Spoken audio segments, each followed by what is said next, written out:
Hey guys, I'm Sam and welcome to my channel. So for today's video, I will be doing the swatches and review of the newest Careline Play to Slay Full Face Palette. So I really like the packaging. It's just really simple and kitang-kita nyo agad kung anong nasa loob because transparent yung pinaka-cover niya. Super tagal ko nang hinihintay na ma-release ang product na to kasi nung una ko palang nakita, sobrang na-excite na ako dahil ang ganda ng mga colors.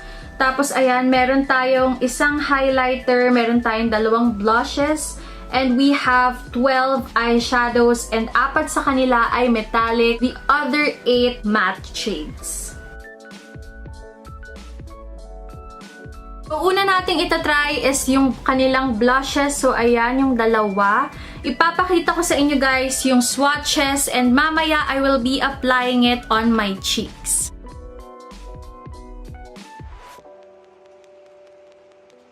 On this side of my face, ang gagamitin ko is this lighter shade ng blush. And I'll be using this. So, konti-konti lang muna kasi baka super pigmented nito.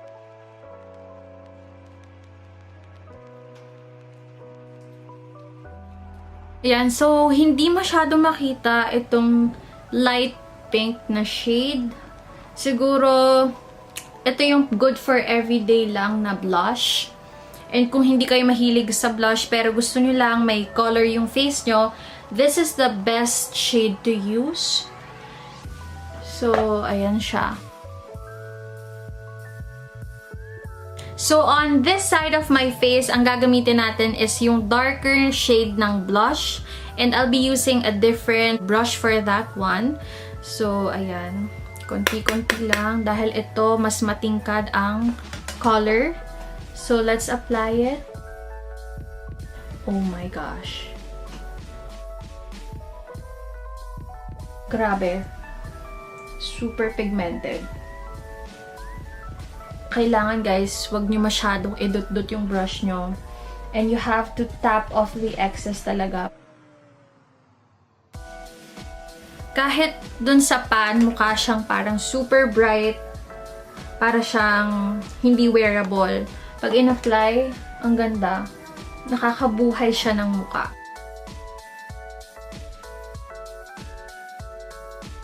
Next guys, I will be showing you the swatch and I will be trying this on my face. So, ito yung kanilang highlighter.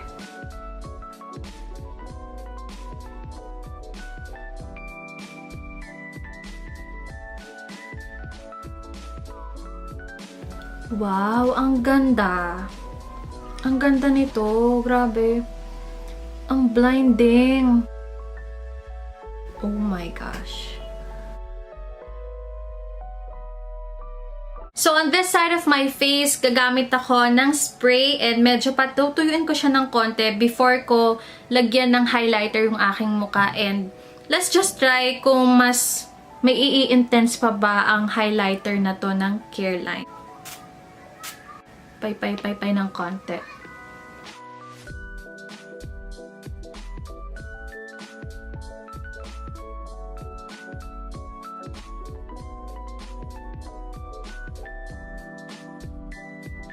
Ang napansin kong difference dun sa side na may spray na medyo basa nung in-apply ko yung highlighter and on this side na as in dry na in-apply, mas mukhang nakalapat sa skin yung nabasa na side, yung may spray na side compared to this one. Pero pareha silang blinding whether may spray ka or wala. So, ayan.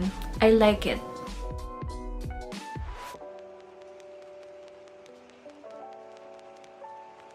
So, next naman guys, I will be showing to you yung swatches nitong kanilang eyeshadow. So, yung swatch natin per row. So, ito pa ganyan.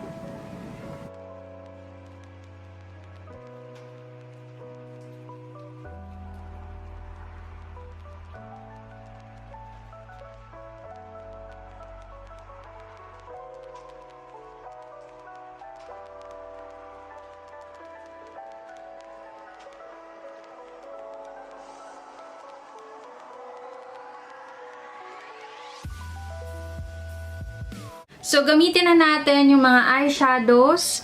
So, first shade na gagamitin ko is this light brown. And apply natin siya sa aking crease and outer V. So, medj powdery lang tong palette na to. Pero, let's see kung ito ba ay pigmented. Ayan. Ayan, sobrang pigmented. To think na light shade lang to, tapos kita agad sa mata ko. That says a lot on how pigmented these eyeshadows are.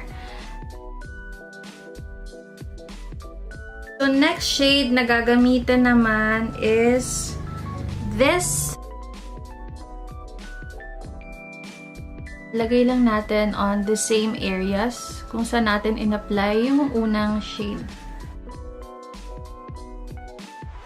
Ito medyo hindi masyado makita agad. So, i-build up natin siya.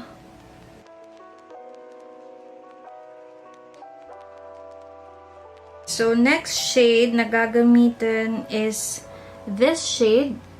Ayan, may pagka-bright na fuchsia pink.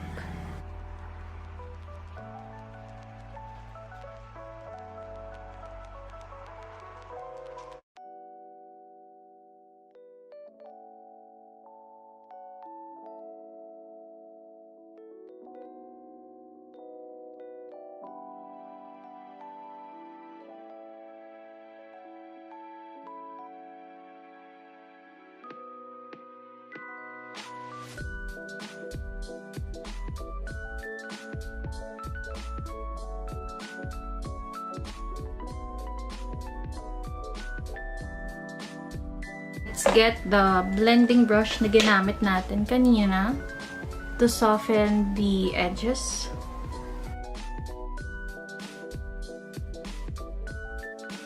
And I'll be taking a flat brush and mag-apply tayo ng ito na lang.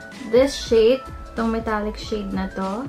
And itry muna natin ng walang setting spray para makita natin kung ito ba ay intense. Ayan, medyo may fallout lang. Nararamdaman ko na may mga nalalaglag na chunk sa aking face.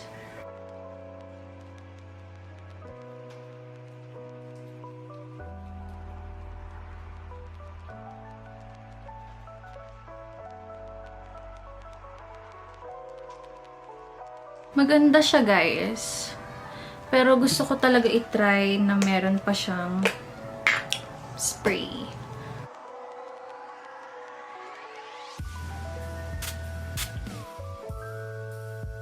Yan, para mas intense.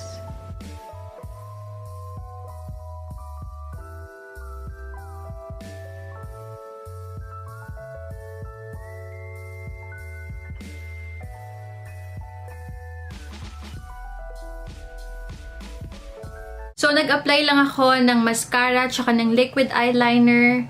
So, ayan yung itsura niya. And, tapusin na lang natin yung ating eye makeup. So, yung sa lower lash line na lang.